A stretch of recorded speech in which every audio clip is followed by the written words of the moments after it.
आप single double वाले player हो, आप वन डाउन भी कर सकते हो बैटिंग, आप टू डाउन भी कर सकते हो, लेकिन फखर जमान उस कैलिबर का प्लेयर ही नहीं है। अस्सलाम वालेकुम दोस्तों, कैसे हैं आप? उम्मीद करता हूं सब खैरियत से होंगे। Welcome to my YouTube channel Siddiq cricket analyst. तो एशिया कप की कहानी हुई खत्म। इस वक्त Asian champion Sri Lankan cricket team बन गई है। तो जैसा कि उम्मीद तो बिल्कुल नहीं की जा रही थी कि श्रीलंका एशियन चैंपियन बनेगा, लेकिन श्रीलंका ने सबको प्रूव किया। सबसे पहले श्रीलंका ने बांग्लादेश को हराया, फिर अफगानिस्तान को हराया, फिर इंडिया को हराया और फिर पाकिस्तान को दो बार हराया। तो यह श्रीलंकन क्रिकेट टीम के लिए बहुत बड़ी बात है कि वो काफी अरसे बाद अपने पुराने रंग में नजर आए। आपने देखा होगा कि जब से श्रीलंका के बड़े प्लेयर, जिनमें संगाकारा, जिनमें जयवर्धने, जिनमें मलिंगा, जिनमें वो एंजेलो मैथ्यूज वगैरह, वो सारे छोड़ के गए हैं, तब से उनकी टीम बिल्कुल एक दफ़ा फ्लॉप हो गई थी और बिल्कुल कहीं नज़र नहीं आ रही थी। लेकिन जिस तरह से पिछले 3-4 महीने में वो खेल रहे हैं, उन्होंने ऑस्ट्रेलिया को हराया, उन्होंने पाकिस्तान को टेस्ट मैचेस में हराया और अब एशिया कप में पहले इंडिया, बांग्लादेश, अफगानिस्तान और उसके बाद पाकिस्तान को दो बार ये हरा चुके हैं। तो ये इनको बहुत क्रेडिट जाता है और कंग्रेचुलेशन श्रीलंकन टीम, ये एक बहुत बड़ी उनकी कामयाबी है और इस कामयाबी से इनको आने वाले T20 वर्ल्ड कप जो अभी 1 महीने बाद है, उसमें भी काफ़ी एज मिलेगा। तो अब आते हैं हम अपने असल टॉपिक पर, जो कि पाकिस्तान क्रिकेट टीम की जो परफॉर्मेंस है और जो पाकिस्तानी प्लेयर्स जिन्होंने फाइनल खेला और उससे पहले जो श्रीलंका वाला मैच था उसकी तरफ आते हैं।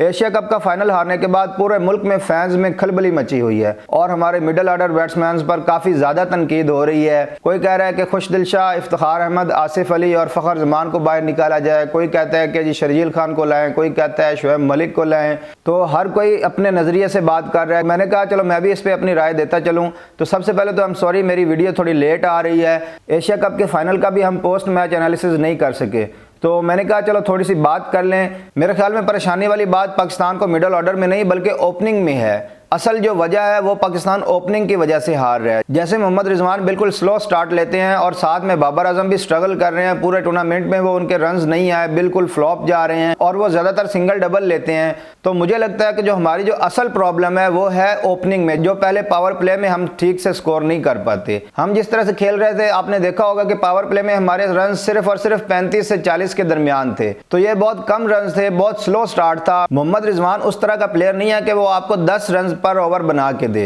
तो मेरे ख्याल में सबसे बड़ा मसला हमारी ओपनिंग में आ रहा है, जो कि मोहम्मद रिजवान बार बार स्लो खेलते हैं और पाकिस्तान को मिडिल ऑर्डर में या एंड वाले ओवर्स में आके परेशानी होती है। अब देखें ना कि जब आपको 14 से 15 रन की रिक्वायर्ड रन रेट चाहिए हो तो आप क्या करोगे? मुझे बताएं।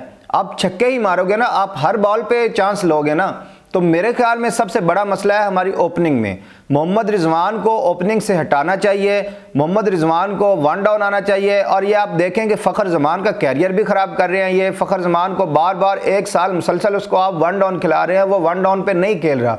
वो उस तरह का प्लेयर ही नहीं है, वो उस कैलिबर का प्लेयर ही नहीं है। वो खेलता है ऊपर, वो शॉट लगाता है, वो दायरे से बाहर खेलता है। आप उसको ओपनर भेजो, आप उसको क्यों बार बार वन डाउन भेज रहे हो? क्यों उसका कैरियर खराब कर रहे हो? कह रहे हैं कि फ़खर जमान को भी निकाला जाए, लेकिन मेरे ख्याल में फ़खर जमान का कोई कसूर नहीं है।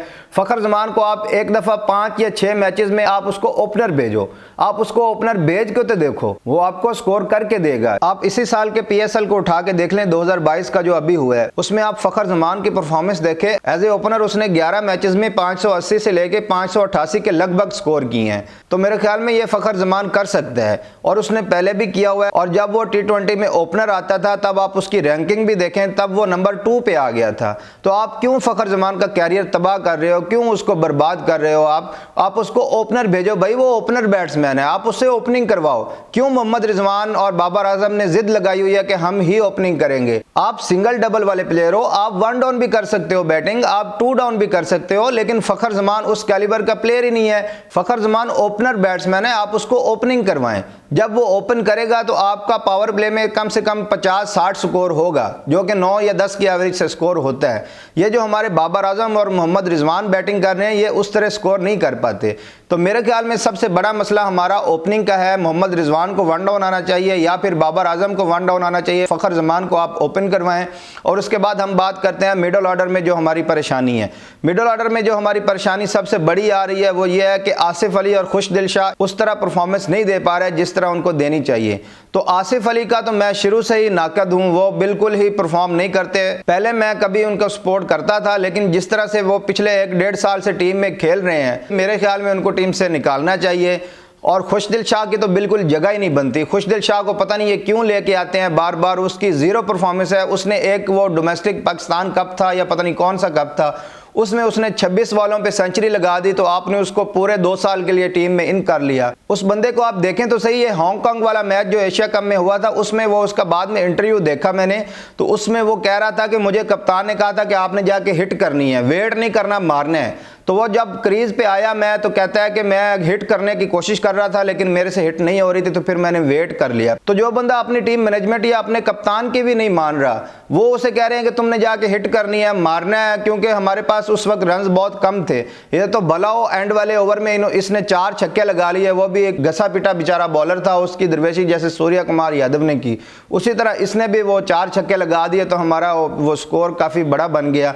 लेकिन मेरी समझ से तो बिल्कुल ही बाहर है कि इन्होंने इस खुशदिल शाह को टीम में क्यों रखा हुआ है। आप इसको निकालें, आप इसकी जगह पे शोएब मलिक को लेके आए या फिर हैदर अली को लेके आए। और बाकी रही बात इफ्तिखार अहमद की, तो इफ्तिखार अहमद बहुत अच्छा टैलेंट है, उसको आप टीम में रखें। मेरे ख्याल में उसको भी जाया कर रहे हैं, उसका यह नंबर 4 नहीं बनता। मेरे ख्याल में वो एक अच्छा फिनिशर है। वो एंड पे आके जहां पे आप खुशदिल शाह और आसिफ अली को भेज रहे हैं वहां पे आप इफ्तिखार अहमद को भेजें, वो वहां का प्लेयर है, वो आपको वहां से मैच निकाल के देगा। वो एक अच्छा हिटर है, वो अच्छा फिनिशर है, उसने पाकिस्तान कप में आपको प्रूफ किया है। और उससे पहले भी पाकिस्तान और न्यूजीलैंड की सीरीज हुई थी उधर न्यूजीलैंड में, वहां पे भी उसने मैच फिनिश किए थे। और एक ऑस्ट्रेलिया में मैच हुआ था पाकिस्तान और ऑस्ट्रेलिया की, शायद बाबर आजम की पहली सीरीज थी एज ए कैप्टन, उसमें भी उसने अच्छा परफॉर्म किया था और उसने आपको मैच निकाल के दिया था। तो मेरे ख्याल में इफ्तिखार अहमद को आप 6 या 7वें नंबर पर भेजो और खुशदिल शाह को टीम से बाहर निकालो। उसकी जगह पे आप हैदर अली या शोएब मलिक को लाओ। और आसिफ अली की बात रही तो आसिफ अली मेरे ख्याल में ठीक है, लेकिन मसला फिर वही आता है, जब आपको 14 से 15 रिक्वायर्ड रन रेट चाहिए हो तो फिर हर बैटर ने छक्का ही लगाना है, हर बैटर ने हिट ही करनी है। फिर इसमें मिडल ऑर्डर का तो कोई कसूर ही नहीं बनता। मेरे ख्याल में हमारी सबसे बड़ी प्रॉब्लम है ओपनिंग में। आप ओपनिंग फखर जमान से करवाएं, फखर जमान और मोहम्मद रिजवान आ जाएं भले, या फखर जमान या बाबर आजम आ जाए, लेकिन बाबर और रिजवान में से एक बंदे को 1 डाउन आना पड़ेगा। यही हमारी टीम के लिए बेहतर है और यही हमारा कॉम्बिनेशन होगा। तो ये हमारी टीम का कॉम्बिनेशन था, ये हमारी टीम का एक मैंने तज्जिया किया था। मेरे ख्याल में टीम यही चैंपियन है। इसी टीम ने आपका एशिया कप का फाइनल भी खेला और मेरे ख्याल में यही टीम आपकी T20 वर्ल्ड कप भी जीत सकती है। मजीद इस तरह की खबरें जानने के लिए हमारा YouTube चैनल सब्सक्राइब करें। थैंक यू, अल्लाह हाफिज़।